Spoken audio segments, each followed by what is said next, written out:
condamné, mais ils n'ont pas trouvé. Il n'y a aucune tâche. Il n'y a pas d'accusation contre lui. Et si c'est lui que nous ressemblons, et si l'apôtre Paul nous interpelle à être ses imitateurs,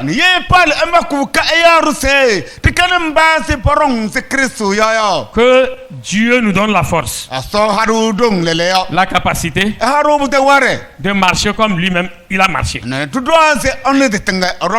Ce même Paul dit, il parle de lui-même. Et il dit, je traite durement mon corps et je le tiens assujetti, de peur qu'après avoir prêché les autres, que moi je ne sois pas rejeté. Alléluia. Amen. Lui, il s'est efforcé.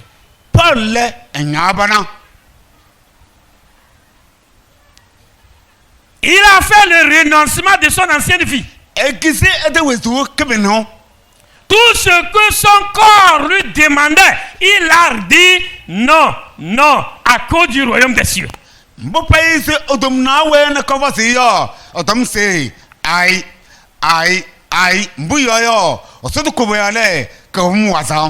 Si lui l'a pu, je crois que nous aussi nous le pourrons. Puisque la grâce de Dieu qui était sur l'apôtre Paul n'est pas finie.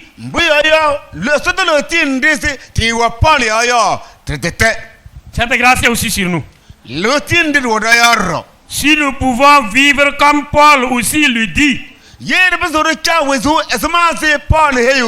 avoir les pensées de l'apôtre Paul et traiter durement aussi notre corps, alors nous allons aller jusqu'au bout. Notre christianisme aura sa valeur. C'est très important. Mais bien aimé, il y a la vie qui nous empêche d'entrer dans le royaume des cieux, ou de mener le combat qu'on devait mener pour plaire à Dieu. Mais après la vie, il y en a aussi des difficultés. Tu peux être juste. Tu peux être juste. Tu peux vivre comme Jésus a vécu. Mais ce que nous devons comprendre, les difficultés ne s'épargneront jamais de nous. Et quand nous parlons de difficultés, c'est la menace que nous rencontrerons dans notre vie d'adoration. Les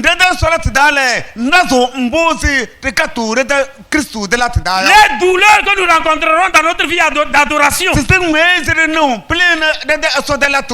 Et parmi ces difficultés, nous pouvons en citer les maladies. On peut parler aussi des manquements. On peut parler aussi des persécutions. Bien aimé, notre Seigneur Jésus a passé par là également. Et nul de parmi nous n'est là sans le savoir qu'il a passé par là.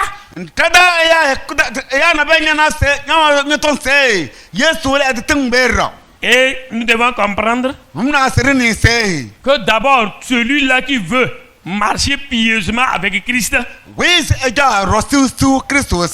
l'apôtre Paul l'a dit à Timothée qu'il serait persécuté. Dans toutes ces choses-là, quel doit être le caractère du chrétien? Quelle doit être ton attitude devant les difficultés? Est-ce que les difficultés vont devenir un obstacle pour toi de combattre le bon combat? Paul a dit qu'il a passé par tout ça. Par la persécution, il a passé. Par les maladies, il a passé. Par les manquements, il a passé. Mais il déclare ni la persécution, ni le manquement de pourvoir à ses besoins, ou tout ce qui est dans ce monde qui peut devenir un entrave pour sa vie chrétienne,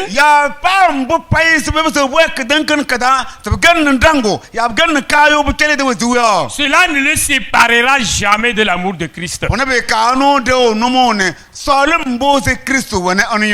Bien-aimé, est-ce que toi aussi tu peux persévérer? Est-ce que toi aussi tu peux mener la vie de persévérance?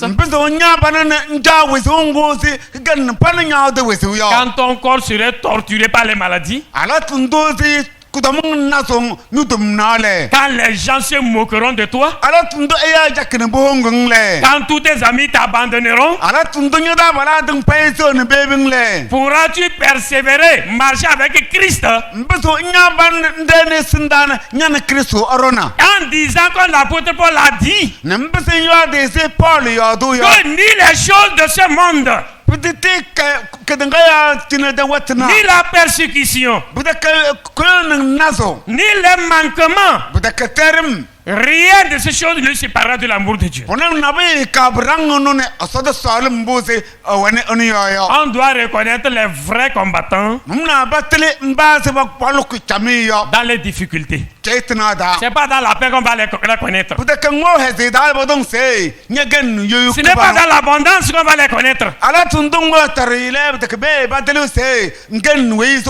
C'est dans l'embarquement. C'est dans la persécution. C'est dans la souffrance. C'est en ce moment qu'on peut reconnaître le vrai combattant. Mais bien aimé, il est temps que chacun de nous puisse alors faire un rétrospectif sur sa vie. Et sur la manière dont il doit se comporter devant le Seigneur. Christ même qui nous a apporté cette vie, il a dit à ses disciples dans Marc le chapitre 5 le verset 34, il dit là, si quelqu'un veut me suivre, qu'il se charge alors de sa croix. Qu'il se charge de sa croix afin de puisque nous avons déjà parlé du renoncement, nous devons comprendre que Jésus l'a déjà averti. Et plusieurs personnes prennent la croix comme une image, représentation de l'image de Christ,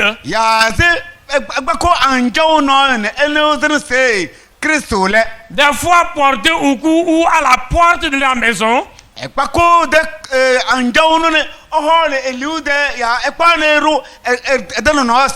s'exprimant que Jésus a dit de porter sa croix afin de le suivre.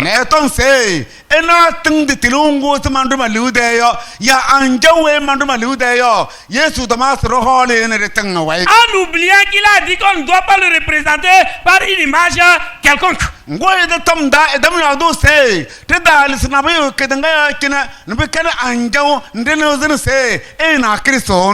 La croix dont Jésus-Christ parlait, c'est les endurances que nous rencontrons dans notre marche avec Christ.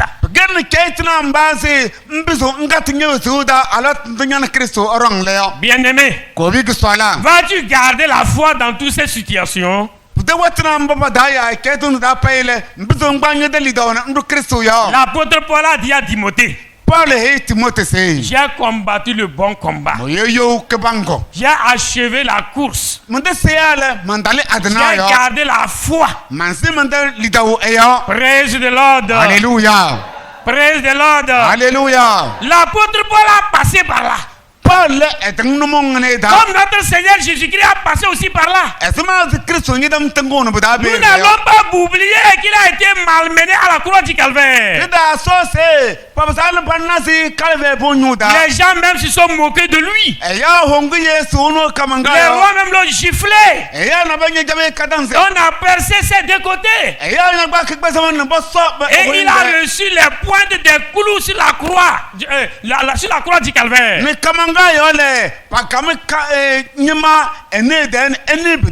C'était un temps terrible pour Jésus-Christ. Un moment de souffrance pour Christ. Où il sentait des vraies douleurs. Il avait le pouvoir de renier Dieu. Mais comme il voulait faire la volonté de son Père,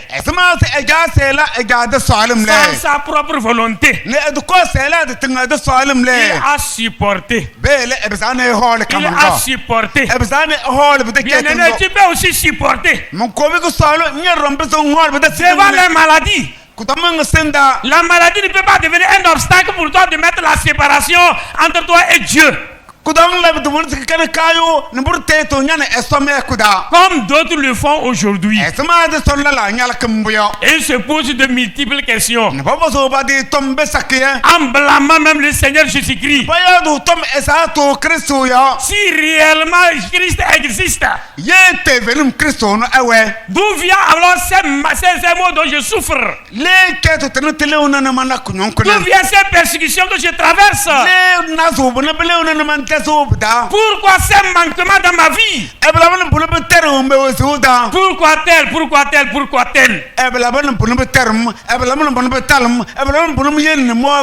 En oubliant que Jésus l'avait déjà dit. Et qu'il a passé par là lui-même. Et s'il lui a passé par là, nous aussi, qui sont ses fils, qui sont ses serviteurs, qui sont ses bien-aimés, nous passerons aussi par là. Et s'il a pu surmonter, ce qui est sûr, nous allons aussi surmonter. Nous allons aussi rapporter la victoire. Puisqu'il nous a promis dans sa parole, dans Matthieu le chapitre 28, les versets 19 et la partie B.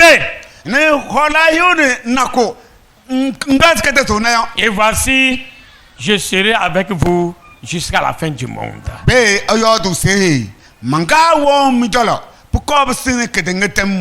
Je serai avec vous jusqu'à la fin du monde. Plusieurs pensent que Jésus ne les voit pas au moment où ils sont en train de souffrir.